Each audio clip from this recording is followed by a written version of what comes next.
E olha só, prestes a completar 90 anos, Paulo Mendes da Rocha, um dos maiores arquitetos do país, é o homenageado da vez do projeto de ocupações do Itaú Cultural aqui em São Paulo. A reportagem é da Sara Quines.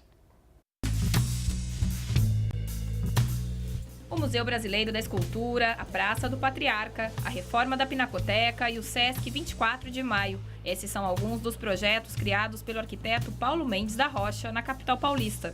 Paulo Mendes da Rocha ganhou os principais prêmios da arquitetura mundial. Em 2006, venceu o Pritzker, uma espécie de Nobel da arquitetura. E em 2016, foi agraciado com o Leão de Ouro na Bienal de Veneza, pelo conjunto da obra.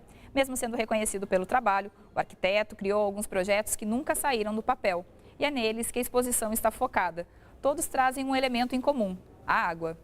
Aqui a água aparece assim, desde uma cidade à beira do rio Tietê, a Baía de Vitória ou a Baía de Montevidéu, que são reconfiguradas, ou um reservatório de águas, um aquário com tanques, né? São várias as abordagens. A opção aqui nessa exposição foi mostrar esse, porque são projetos que dão a gente a ocasião de fazer reflexões mais profundas do que se fosse assim só uma espécie de mero mostruário de obras construídas. Porque são projetos de grande escala, muitos aqui na escala urbana, por exemplo, projeto de uma cidade inteira ou da reconfiguração de uma baía portuária, quer dizer, pode imaginar que não é fácil realizar, mas são projetos que colocam reflexões importantes sobre o desenvolvimento do país, sobre a relação entre território e natureza. Nascido na cidade portuária de Vitória, no Espírito Santo, o arquiteto também foi influenciado pelo pai, um engenheiro de portos, que criou uma planta de interligação da bacia amazônica com a bacia do rio Paraná e Prata.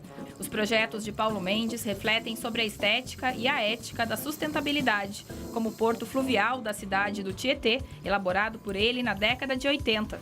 Ele propõe, na beira do rio Tietê, a 400 quilômetros de São Paulo, e imagina que essa cidade, amparada por obras de despoluição do rio, de construção de eclusas e etc., poderia ser o início de um processo de valorização do rio como transporte fluvial. O Brasil é um dos países do mundo que tem riqueza hídrica mais forte e não aproveita isso no seu desenvolvimento. Ao contrário disso, apostou em caminhões, em rodovias e em consumo de petróleo. Então, projetos como esse lançam esse tipo de reflexão que eu diria que é política. O Brasil tem 40 candidatos a presidente da República, nenhum fala em ligação de Atlântico com o Pacífico, navegação fluvial.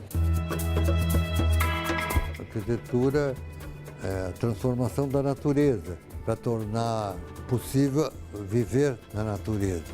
Por si, a natureza não é boa, não é? Terremotos, vulcões, inundações.